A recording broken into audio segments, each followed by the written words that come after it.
সম্মানিত viewers, primary শিক্ষক নিয়োগ প্রস্তুতি ও স্পেশাল সাজেশন বিডি জব ক্যারিয়ারের ধারাবাহিক আয়োজনে আজকে আপনাদের জন্য থাকছে বিষয়ভিত্তিক জিকে সাজেশন।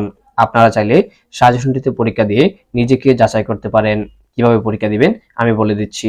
তার আগে বলে নেই, এখনো পর্যন্ত আপনারা যারা চ্যানেলটি সাবস্ক্রাইব করেননি, সাবস্ক্রাইব করে এবং লাইক কমেন্ট শেয়ার করে সাথে থাকবেন।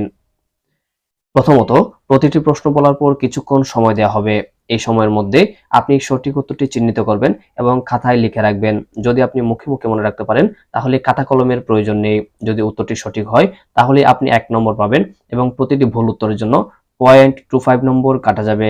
আপনি বিষয়ভিত্তিক সাজেশনে কত পেলেন তা অবশ্যই কমেন্ট করে জানাবেন, তাহলে অন্যদের সাথে কম্পেয়ার করে আপনার অবস্থানটি দেখতে পারবেন। তাহলে আর দেরি কিসের, শুরু করা যাক আজকের জিকে প্রশ্ন 61 নং প্রশ্ন দিয়ে। 61 নং প্রশ্নে বলা আছে, ওয়াসপিয়া নাজরিন কবে দ্বিতীয় সর্বোচ্চ পর্বতশৃঙ্গ কেটু জয় করেন? আপনারা সঠিক উত্তরটি খাতায় লিখে ফেলুন।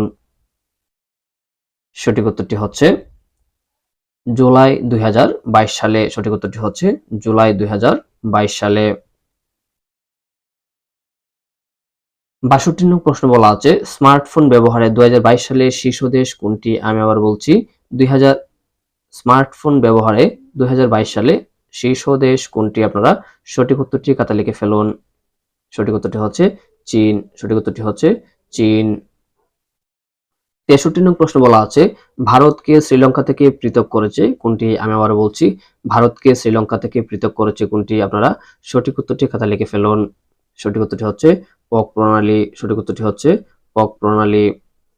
64 নং প্রশ্ন বলা আছে, দু কোরিয়ার অর্থাৎ দুই কোরিয়ারই বিভক্তিসূচক সীমারেখার নাম কি? দু কোরিয়ার বিভক্তিসূচক সীমারেখার নাম কি? সঠিক উত্তরটি খাতায় লিখে ফেলুন।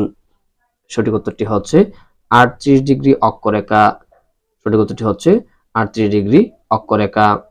65 নং প্রশ্ন বলা আছে, বিশ্ব এইডস দিবস কোনটি? আমি আবার বলছি, বিশ্ব এইডস দিবস কোনটি? সঠিক উত্তরটি খাতায় লিখে ফেলুন। সঠিক উত্তরটি হচ্ছে 1 ডিসেম্বর, অর্থাৎ 1 ডিসেম্বর হচ্ছে বিশ্ব এইডস দিবস।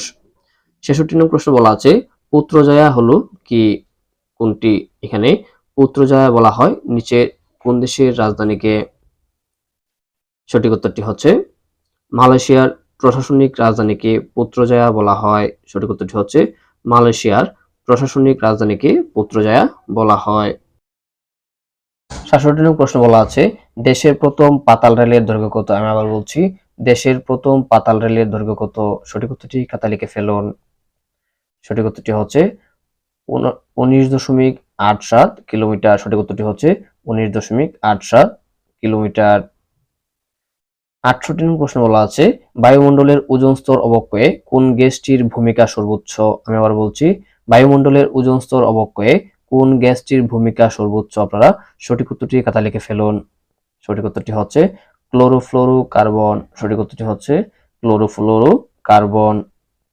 69 নং প্রশ্ন বলা আছে, নিচের কোন কাজের জন্য কম্পিউটার বেশি সুবিধাজনক? আমি আবার বলছি, নিচের কোন কাজের জন্য কম্পিউটার বেশি সুবিধাজনক? আপনারা সঠিক উত্তরটি খাতায় লিখে ফেলুন। সঠিক উত্তরটি হচ্ছে পুনরাবৃত্তিমূলক কাজ। সঠিক উত্তরটি হচ্ছে পুনরাবৃত্তিমূলক কাজ।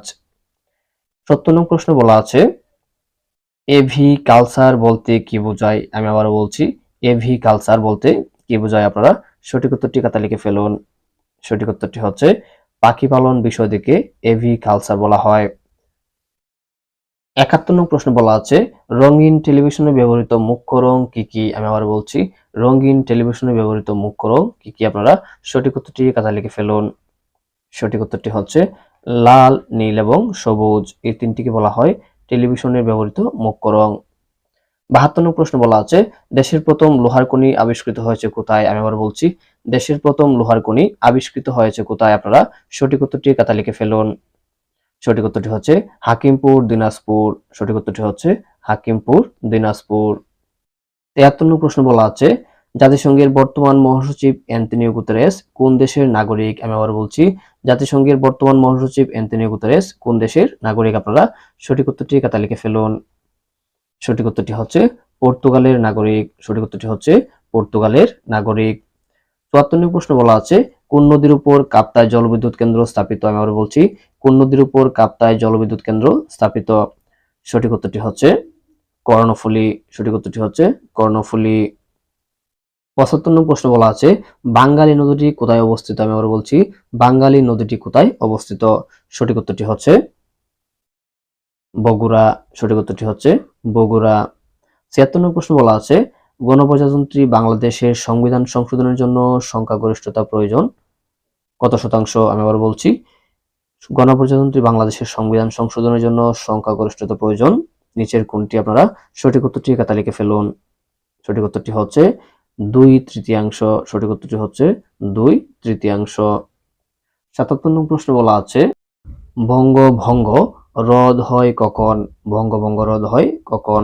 সঠিক উত্তরটি হচ্ছে 1911 সালে। 1911 সালে, অর্থাৎ বঙ্গভঙ্গ রদ হয় 1911 সালে, কিন্তু বঙ্গভঙ্গ গঠন হয় 1905 সালে। তাহলে এখানে বঙ্গভঙ্গ রদ হয় 1911 সালে, এটাই সঠিক উত্তর। ৭৮ নং প্রশ্ন বলা আছে 2024 সালের আইসিসি নারী টি-20 বিশ্বকাপের আয়োজক কোন দেশ? আমি আবার বলছি, 2024 সালের আইসিসি নারী টি-20 বিশ্বকাপের আয়োজক কোন দেশ? আপনারা সঠিক উত্তরটি খাতা লিখে ফেলুন। সঠিক উত্তরটি হচ্ছে বাংলাদেশ। সঠিক উত্তরটি হচ্ছে বাংলাদেশ, অর্থাৎ বাংলাদেশে 2024 সালে আইসিসি নারী টি-20 বিশ্বকাপে অনুষ্ঠিত হবে।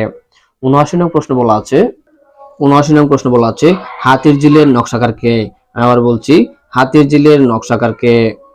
সঠিক উত্তরটি হচ্ছে স্থপতি এহসান খান। সঠিক উত্তরটি হচ্ছে স্থপতি এহসান খান। আজকের সর্বশেষ প্রশ্ন ৮০ নং প্রশ্ন বলা আছে 2022 সালের ফুটবল বিশ্বকাপ কোন দেশে অনুষ্ঠিত হয়? আমি আবার বলছি, 2022 সালের ফুটবল বিশ্বকাপ কোন দেশে অনুষ্ঠিত হয়? আপনারা সঠিক উত্তরটি খাতা লিখে ফেলুন।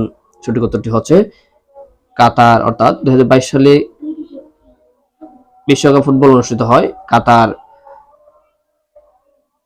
সম্মানিত ভিউয়ার্স, আজ এ পর্যন্তই। সবাইকে ধন্যবাদ।